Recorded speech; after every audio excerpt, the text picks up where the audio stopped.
The overall goal of this procedure is to characterize human pancreatic islets using hematoxylin and eosin staining and immunohistochemistry.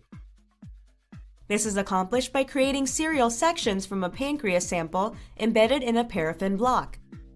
The sections are then placed on slides in their original orientation.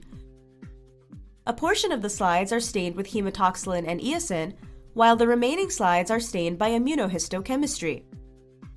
The final step is to scan the stained slides and organize them by case. Ultimately, these images can be uploaded to an online pathology database, where they can be viewed by other researchers in the field. The main advantage of this technique over existing methods is that slides are stained in series while maintaining their original orientation. Demonstrating the procedure will be Lynda Schneider, histotechnologist, Emily Montgomery, biological scientist, and Tiffany Heiple, laboratory technician, in my laboratory.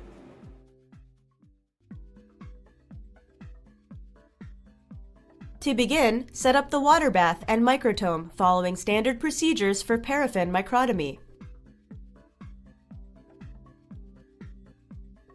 Next, label positively charged slides with the case number, pancreas region, and slide number. Once everything is prepared, place the paraffin block in the microtome chuck with the cassette label on the left side. Following normal microtomy procedures, section the block until the tissue is uniformly exposed. Once the tissue is evenly encountered, produce a ribbon of serial sections about 4 microns thick. 3 to 6 sections are needed, depending on the number of initial stains required.